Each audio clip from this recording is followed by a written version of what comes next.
I want you to pick some book on money, please. Money, Okay, money mindset. fine. Welcome to Leader Lifestyle Hub. As we have set the target of completing 200 book summaries in the entire year, here comes the book number 153. The name of the book that we have today is Howard Hughes. Howard Hughes, His Life and Madness, written by Howard Hughes himself. Let us see the brief information about the author, Howard Hughes. He is an American aerospace engineer, businessman, filmmaker, investor, philanthropist, and pilot. He was best known during his lifetime as one of the most influential and richest people in the world. So he is known as a most influential and most richest people in the world. And he born in 1905 and he passed away at 1976. Both are at United States. Let us see from the biography. This is the book which we are reading about is autobiography of Howard Hughes, his life and madness. Let us see the target audience and the top 3 lessons from this. The 15-year-old who loves model airplanes, the 39-year-old who is never setting and still always chases the next idea, and anyone who often makes big resolutions in their life or in the new year but fails to fulfill them in the long run. Let us see the small synopsis. Howard Hughes, His Life and Madness, details the birth, childhood, career, death, and legacy of shimmering business tycoon Howard Hughes, who was a billionaire, world-renowned aviator, actor, and industry magnate. Let us hear from the author himself, Howard Hughes. Do the impossible, because almost everyone has told me my ideas are merely fantasies. So many times people says that your ideas are like fantasies, but he made it happen with the possibility of do the impossible. Howard Hughes is the right up there with John D. Rockefeller, Henry Ford, and Andrew Carnegie. He hired to one of the world's largest manufacturers of oil tools. At that time, the world lay at his feet at just 18 years old. After the sudden death of his parents, Howard had to grow up very fast. He had no interest in stepping into his dad's footsteps.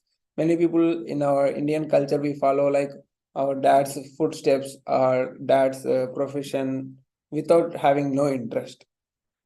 However, and instead turned the business towards his passions, which is nothing but aviation and filmmaking. He is interested in aviation and filmmaking, so he has chosen his passion and business over that two fields only.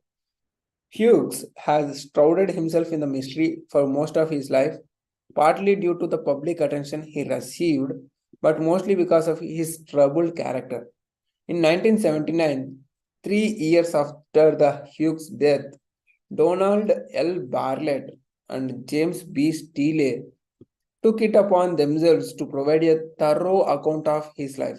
They have done the research on his life story. This took forever to write, biographies always do. You know why? Because so much history turns up. There are people out there who have dedicated their entire lives to studying the history of the Howard Hughes. Naturally, it is super hard for me to come up with the valuable lessons from his life within just a few hours of research, and it is easy to justify exploring more and more, especially when you are curious like me. But I still think it is worth doing every time because I cannot possibly make all the experiences they had to live through to learn those lessons. Any biography is a good biography to learn from, and this is no more exception. Howard Hughes, His Life and Manners. Let us see the top 3 lessons. I think there are several high-level lessons to draw from this billionaire, Howard Hughes, His Life and Madness. Here few of them are. First important lesson is stick with what you know. Stick with what you know. Second one is you can either complain about the system or use it for your advantage. Complain the system or use it for your advantage. And the third important lesson that we can take from here is a single positive event cannot fix a lifetime of bad habits. Remember that a single positive event cannot fix a lifetime of bad habits. A biography allows you to consume and learn from an entire human life from the childhood birth to old age death in just a few hours. Humans only learn from mistakes, but nobody says that they have to be your own, as Warren Buffett says. Human only learn from mistakes, but nobody says they have to be your own mistakes. So let us learn from Howard Hughes. Lesson number 1. Double down on what you are good at. Double down on what you are good at. As part of his preparations to shoot a movie called Hell's Angels, Howard Hughes actually learned how to fly a plane. He found so much joy in aviation that he decided to pursue a career in it and help the field transcend what people thought was possible at that time. It turned out that Hughes was brilliant at designing, building, and then flying racing planes. He beat the world record for speed by 40 miles per hour, coming in at 354 miles per hour in 1935. Means initially he started with 40 miles, and after some time he moved into the speed of 354 miles per hour in 1935. That was the world record at that time. Next, after a redesign of the same plane, he beat the American cross-continent record with a west to east coast flight in just 7 hours 28 minutes 25 seconds in 1937. In 1939, he even broke the previous record of his fastest trip around the world, bringing it down to 4 days from a previous 8.5 days. There are few flights which will take number of days to travel from one place to another place at that time of 1939, which was earlier it was taking 8.5 days, but he made it within 4 days he reached the destination. It is always good to keep experimenting. Whatever you know, it is always good to keep experimenting. But you also have to know when to stop and return to what you are good at. After 1939, Hughes tried developing military planes, a flying boat, which we call as Hughes H4 Hercules, nicknamed as the Spruce Goose, with the biggest wingspan in aircraft history to till date, and even helicopters, all without success. He kept insisting on trying new things, means he always insisting on new things, trying new things, when the world clearly wanted him to design, build, and fly racing planes. Always know when to return to your circle of competence. Remember this powerful line? Always know when to return to your circle of competence. Let us move on to the lesson number 2. You can complain about the system or you can use it to your advantage. It will persist anyway, either way. Hughes had always wanted to own a major airline, so he had been buying a stock of a company called Trans World Airlines or TWA in since 1939. When a senator caught wind of the impending takeover, knowing that TWA had recently been granted approval to fly overseas, he requested with the National Defense Program to launch an investigation into the Hercules project and make Hughes the subject of a Senate hearing. Why? Senator Ralph Owen Brewster happened to be an associate of Pan American World Airlines, which is also known as Pan Am, a major competitor of TWA, Trans World Airlines. Hughes knew Brewster had a few skeletons in his closet, so he used his connections to get several articles into the press, publicizing Brewster's connections and potentially corrupting entanglements.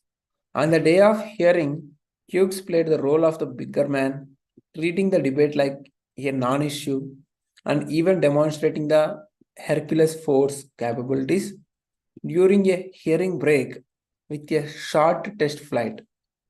The 1500 attendants and spectators were delighted, and the hearing was closed without pressing charges.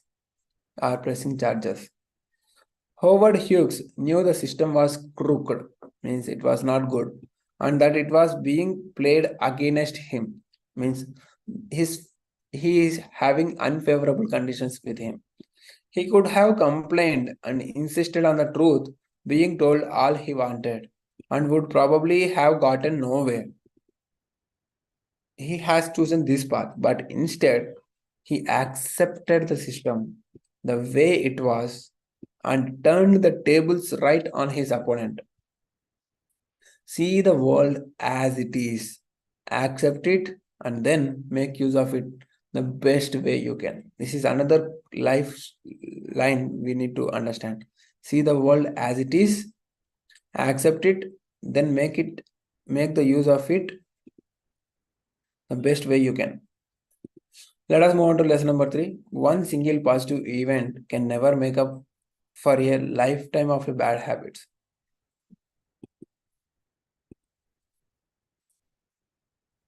Hughes eventually did get his hands on TWA, which he also brought to bring the bankruptcy.